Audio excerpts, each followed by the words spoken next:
and welcome to my YouTube channel. So today we'll be looking at Cameroon GCE Advanced Level June 2020 Physics Paper 2 Section 1. So without wasting much of your time, let's get straight to business. Question 1 reads: the power P obtained from a wind turbine may be given by P equals to KL squared rho V cube, where L equals length of the blades, rho equals air density, and V equals wind speed. The equation is homogeneous. A. What is a homogeneous equation? B. Determine the base units of the constant K. C. State two shortcomings of using homogeneity to check the correctness of a physical equation. So generally, a homogeneous equation is one in which all the summative terms in the equation have the same base units or dimensions. Putting that into writing, I'll have a homogeneous equation.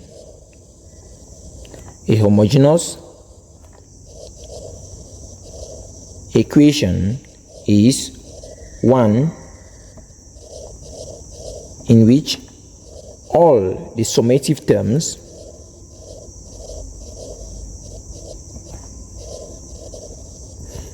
in the equation have the same base unit or dimensions. Now question B demands we determine the base units of the constant K. Now for the equation P equals to K L squared rho V cube to be homogeneous, it means that we are going to have K to be equals to P divided by L squared rho V cube. That's when you divide both sides by L squared rho V cube. Now, if this equation is homogeneous, then the base units of K will be equals to the base units of P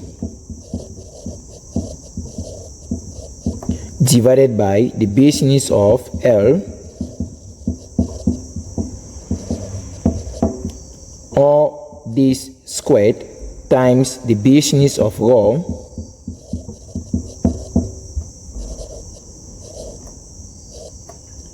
times the base units of V, all this cube. Now, but what do we know? Since P represents power, rho represents density, V represents speed, and L represents length, we have that from power,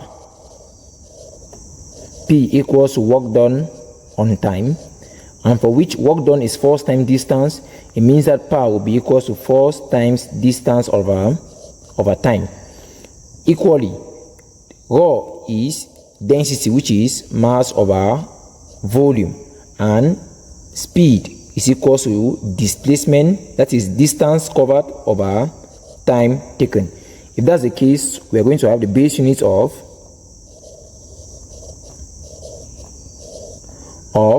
P to be equal to the base units of force times the base units of D over the base units of time. And the base units of force is kilogram meters per second squared times base units of distance meters over base units of time second. This will boil down to kilogram meters squared per second cube. Next, the base units of rho density will be equal to base units of mass over volume, which is kilogram per meter cube. While the base units of speed, this one, remember, this one is speed, not volume. The base units of speed will be equal to meters per second. That said, the base units of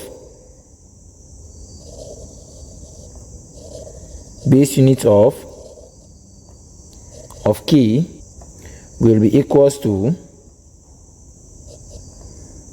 that of power, which is kilogram meters squared per second cube divided by the base units of L, meters, all that squared, times the base units of density, kilogram per meter cube, times the base units of speed, which is meters per second, all that cube. This will reduce to kilogram meter squared per second cube divided by meters squared times per meter cube will give us per meter. Now, when this meter is cubed, at the end we'll have meter cube times per meter will give us meter squared. So we are going to have meter squared kilogram per second cube. That means this kilogram will take care of this kilogram, meter squared will take care of meter squared, per second cube will take care of per second cube. That means the base units of K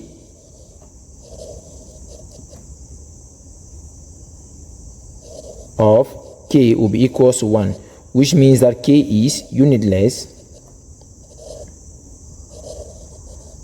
or dimensionless. Now, C says state two shortcomings of using homogeneity to check the correctness of a physical equation. Okay, let's look at the limitations or shortcomings of using homogeneity.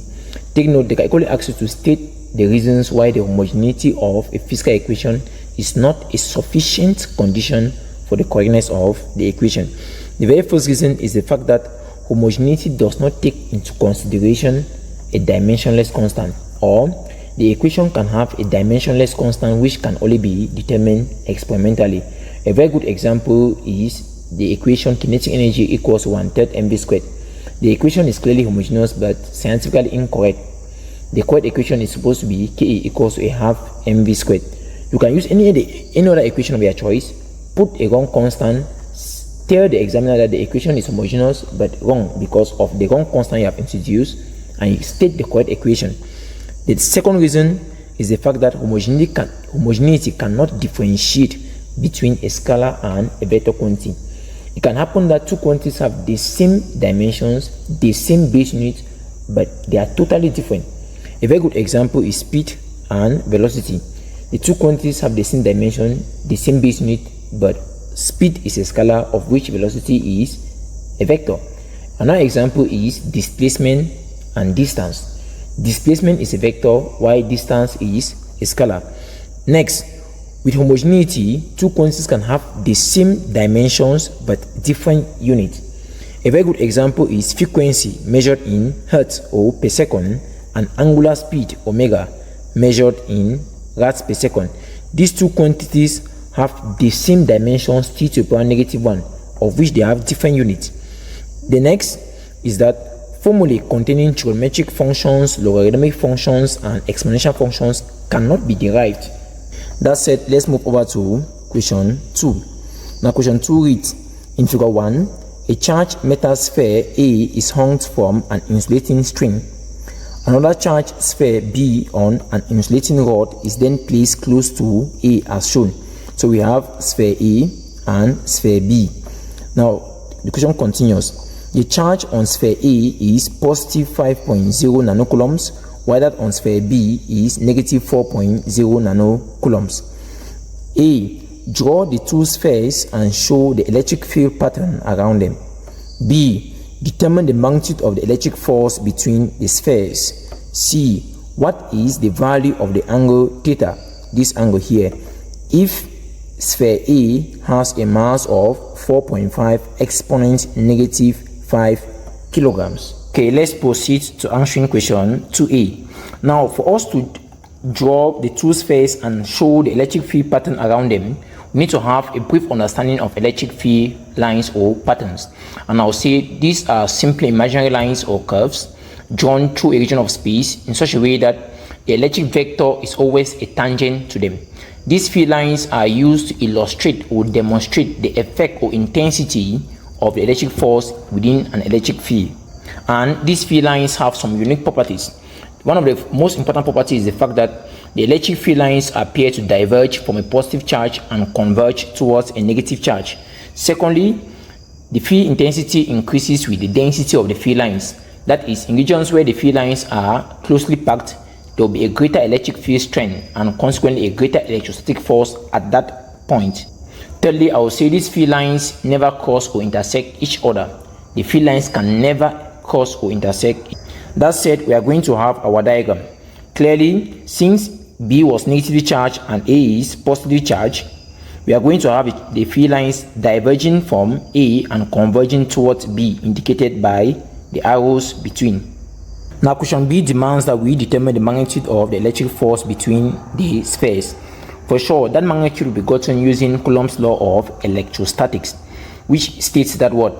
The magnitude of the electrostatic force of attraction or repulsion between 2 point charges placed some distance r apart in space is directly proportional to the product of their charges and inversely proportional to the square of their separation. With that, we are going to have this equation. Fe, the electrostatic force Fe, will be equal to the product of charge A times charge B divided by 4 pi epsilon 0 r squared, where in this case we assume that the two charges are placed in space, where epsilon 0 here is the permittivity of free space and r is the distance apart, which was given to be 3.5 centimeters. Now, from the data we have the following. The parameters, we have that charge A is equals to positive 5.0 nanocoulombs, which if we quickly convert this value to coulombs, we are going to have positive 5.0 exponent negative 9 coulombs. Equally, the charge on sphere B is equals to negative 4.0 nanocoulombs, which is equivalent to negative 4.0 exponent negative 9 coulombs. Next, the permittivity of free space is numerically equal to 8.854 exponent negative 12 farad per meters. And for the distance r apart, we have 3.5 centimeters, which if we divide by 100, we are going to have 0.035 meters. Okay, the third part says let's get the value of theta if sphere A has a mass of 4.5 exponent negative 5 kilograms. To answer this question, we'll start by drawing a free body diagram indicating all the forces acting on sphere A.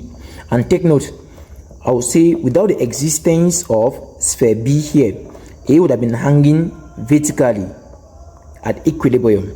Now, when B is brought closer to A, since B is negatively charged and A is positively charged, there is an electrostatic force of attraction towards B. For that reason, A had to move towards B, thereby being inclined at an angle theta. Now, to do so, we are going to have this diagram. Now, for the main forces acting on A, first we'll have that electrostatic force of attraction towards B, Fe. We are going to have on the string the tensional force T, and vertically downward the gravitational pull, which is the width of the sphere, M equals to mg. Now, to get the value of this angle theta, we'll start by resolving this tensional force into its two mutually perpendicular components. We have a component along the x-axis horizontally and a component along the y-axis vertically. To do that, we are going to have, using trigonometry, along this direction we have t sine theta, and vertically we are going to have t cos theta.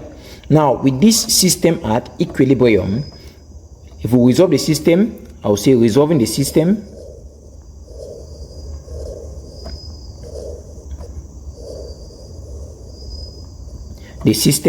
vertically, we will have the vertical forces will be balanced. For that case, we are going to have t cos theta to be equal to this gravitational pull mg. We'll call that one equation 1. And secondly, if we resolve the system horizontally,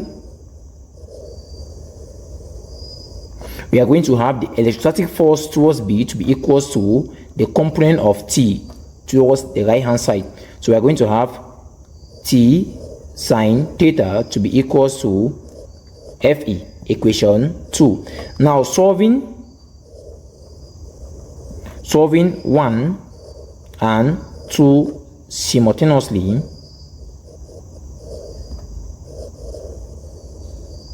we can quickly divide equation 2 by equation 1. So I'll say 2 divided by 1 implies t sine theta divided by t cos theta will be equals to Fe divided by mg, of which this t will quickly take care of this other t. Now sine theta divided by cos theta is tan theta from trigonometry. So tan theta will be equals to Fe divided by mg. Taking tan inverse on both sides, we are going to have theta to be equal to tan inverse of Fe over mg. Now, we calculated the value of Fe already, which was 1.47 exponent negative 4 newtons, with the value of g as 9.8. That is, with g equals to 9.8 meters per second squared, we are going to have theta to be equals to tan inverse of the electric force 1.47 exponent negative 4 newtons divided by the mass of the sphere E, which is m equals to 4.5 exponent negative 5 kilograms. So we have 4.5 exponent negative 5 kilograms times that value of g, 9.8 meters per second squared. Now if you quickly use a calculator, you are going to have theta to be equals to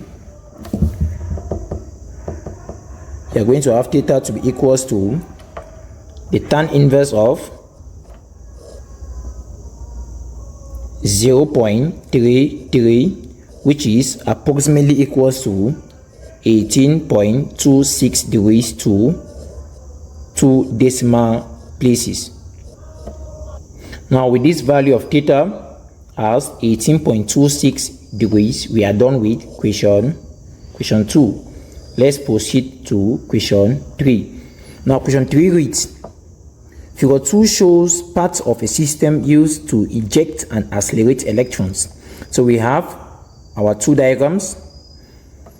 A. State the phenomenon of emission of electrons from a sufficiently heated metal surface. B. Determine the speed with which the electrons leave the anode. C. Upon leaving the anode, the electrons enter into a region of cross magnetic and electric field as shown. So we have this diagram, figure 3, where we have electric field with stars and magnetic field with that is electric fields with bars and magnetic field with stars. Okay. If the intensity of the electric field is 7.5 exponent 4 volt per meter, calculate the flux density of the magnetic field if the electrons pass through the cross fields undeflected as shown in figure 3.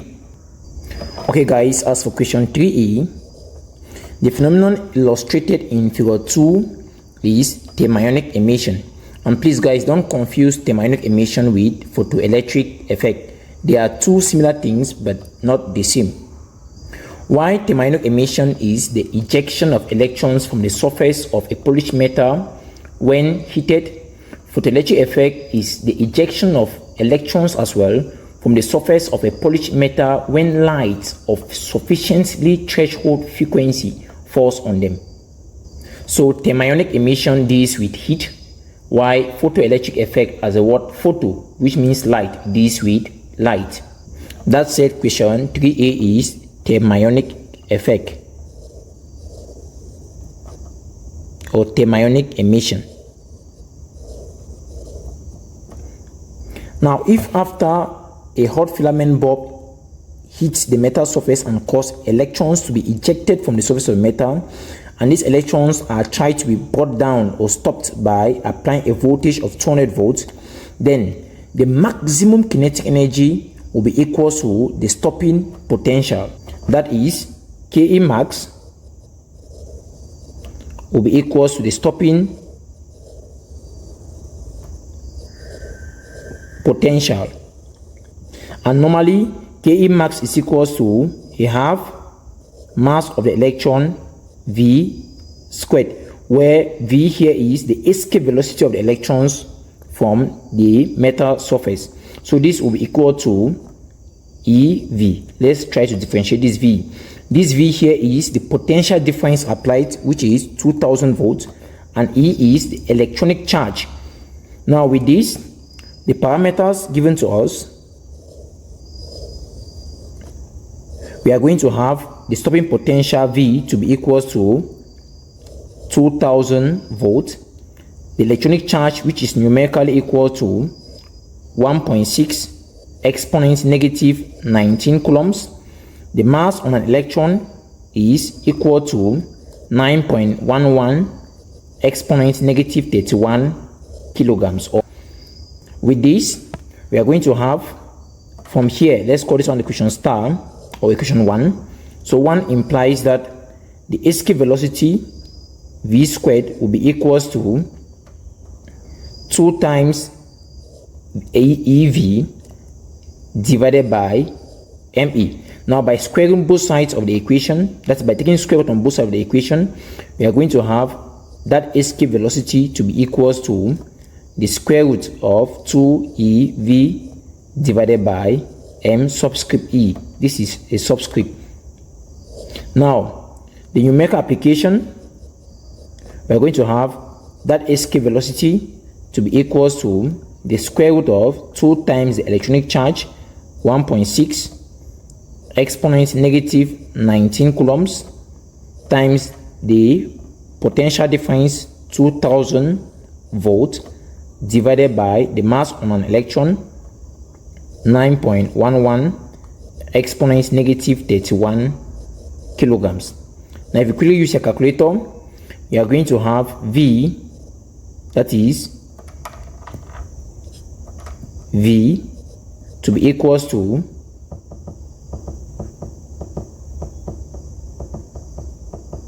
you're going to have V to be equals to 2.65 exponent 7 meters per second, and this is the speed with which the electrons, the ejected electrons, will leave the metal surface. Okay guys, let's proceed to question 3C.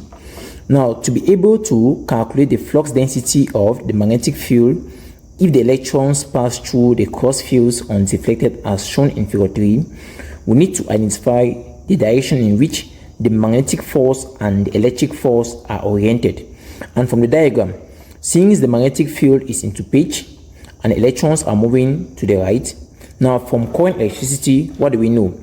If electrons are moving to the right, it means that electric current will flow to the left, since conventional current always flow in the opposite direction to the flow of electrons. Now from Fleming's right hand rule, we are going to have this diagram. Now according to Fleming's right hand rule, it states that whenever the thumb and the first two fingers are held at right angles to each other, such that the first finger points in the direction of the B field, the second finger points in the direction of the electric force, that's the electric current, then the thumb will always point towards the magnetic force. That said, we are going to have the magnetic force FB oriented upward. And from the diagram, since the electric field is pointing downward, it means that the electric force will equally be oriented downward. Now, the electrons are passing through these cross fields undeflected. It means that what? This magnetic force must have been balanced by the electric force. That said, we have the following deduction. So the magnetic force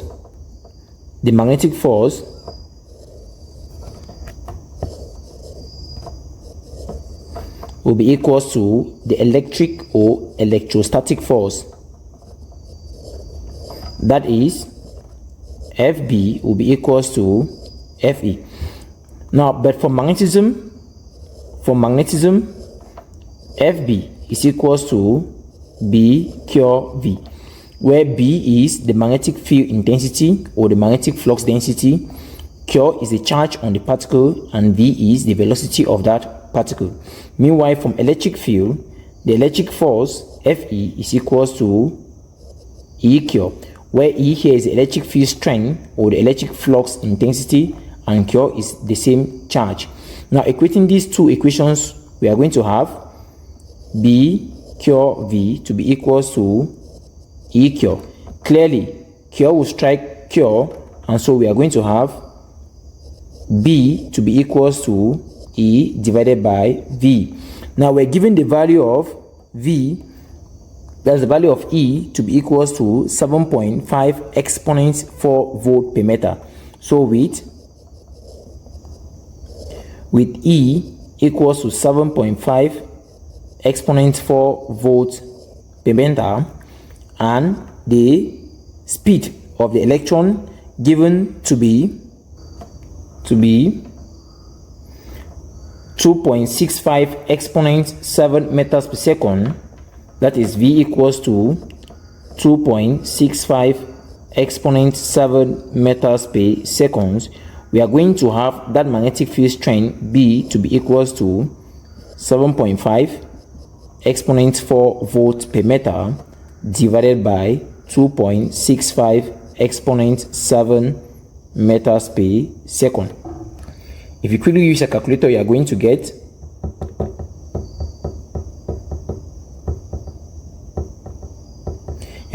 B to be equals to 0.0028 Tesla, and that is the magnetic field intensity in this field. Okay guys, if you have been enjoying the video so far and you think it's of help to you, please I would like you to smash the like button, subscribe, and turn on your notification bell so that you can be informed of the other videos. Equally, keep your comments coming. Drop your comments in the comment section, for that will greatly help us improve on our services and create better videos. That said, let's proceed to question 4. Now question 4 reads, Figure 4 shows the fringe pattern obtained on the screen from Young's double slit experiment to measure the wavelength of a monochromatic light from a source. So we have our diagram, we have our dark fringe, and we have our bright fringe. The distance between the two extreme dark fringes is 10.0 millimeters. A. Explain the meaning of the underlying phrase. B. Determine the fringe separation. C. The distance from the double slits to the screen is 2.5 meters, while the separation of the slits is 0.50 millimeters. Determine the wavelength of the light from the source. Now, when it comes to Young's double slit experiment, there are two keywords you need to be familiar with. One is the word monochromatic, which is asked in the equation, and secondly, we have the word coherent. Now, by monochromatic, we simply mean light of a single wavelength or light of one wavelength. What about coherency? Now, when you look at Young's double slit experiment, there are two double slits, and by coherency, it means that the light emanating from the double slit must have a constant phase difference, the same frequency, and approximately the same wavelength. That is the same amplitude, not wavelength. So I'm going to write a monochromatic light is simply light of a single wavelength. A single, or you can say one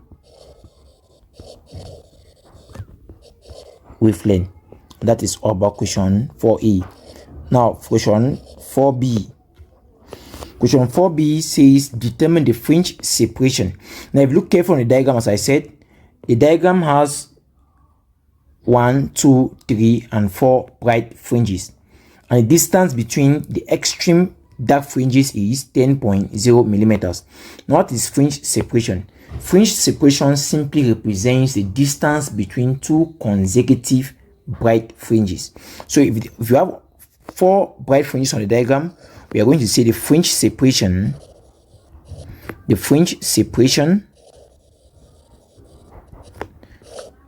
usually denoted Y will be equal to total distance divided by number of bright fringes. and from diagram total distance is 10.0 millimeters. So we are going to have 10.0 millimeters divided by 4.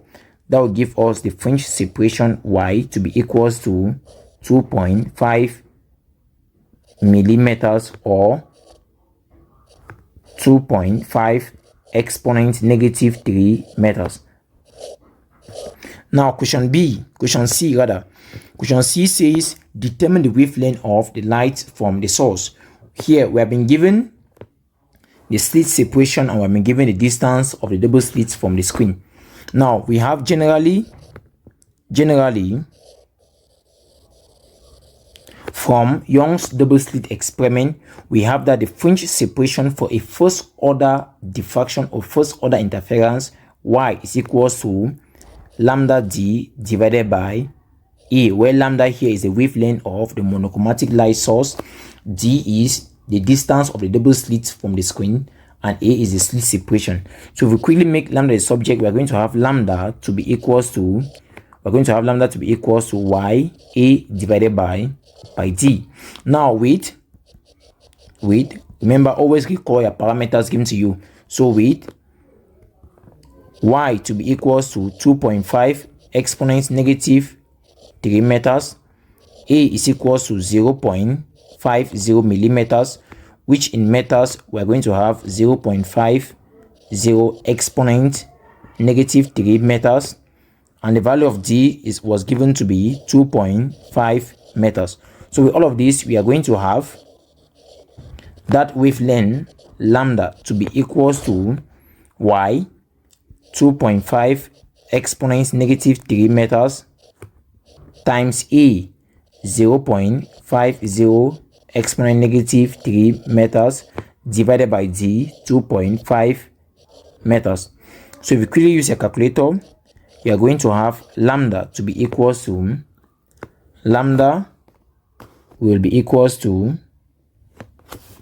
5 exponent negative 7 meters, which to the nearest prefix we are going to have 500 nanometers, and this is the wavelength of the monochromatic light source.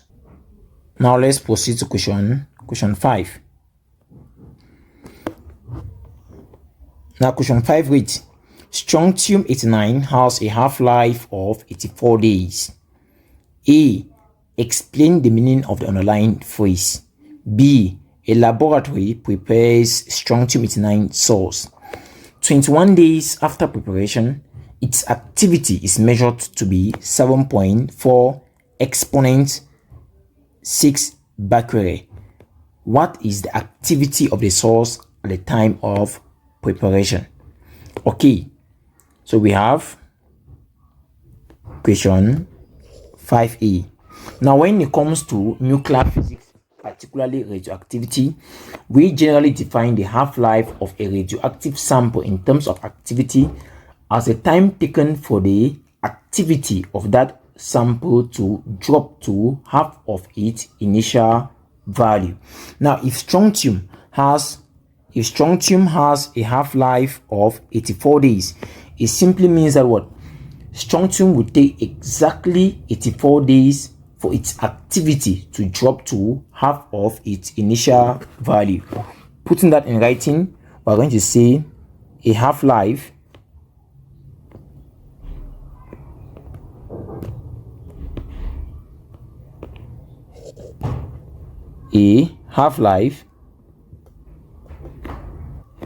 putting that in writing, we're going to have a half-life of 84 days means strontium 89 will take exactly 84 days for its activity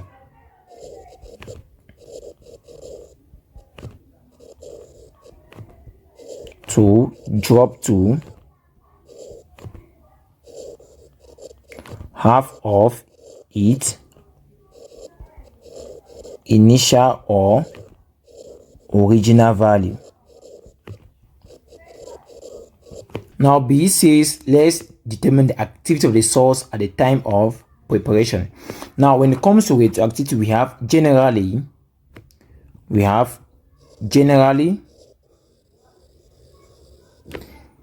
A is always equals to A naught e to the negative lambda t, where A here is the activity of the radioactive sample at any time t, A naught is the initial or original activity, and lambda is a radioactive constant. And this lambda is always equals to ln 2 divided by T half, where T half here is the half-life of the radioactive sample. Now for the parameters, we have been given the value of A to be 7.4 exponent 6 becquerel.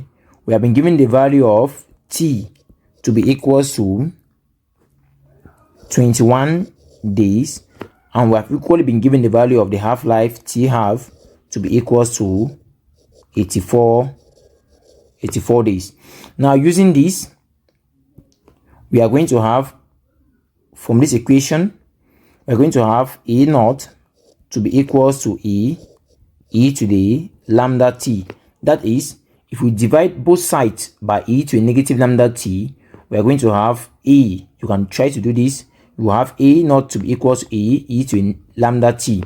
Now if you quickly key in the value of lambda as ln 2 over t half, you are going to have this to be equals to e to the ln 2 divided by t half, all that times t. Now numerical application, A naught would therefore be equals to E, which is 7.4 exponent 6 becquerel, all of this times e to the power ln 2 divided by 84 days times t, which is 21 days. These days will quickly strike off these days, and you are going to have A naught to be approximately equals to, if you use your calculator, you are going to have A naught to be approximately equals to 8.8 exponent 6 becquerel, and this is the original activity at the time of preparation. Okay guys, in order not to make the video too lengthy, I will stop here for question 6A and above. You can check out my next video which I'll upload subsequently.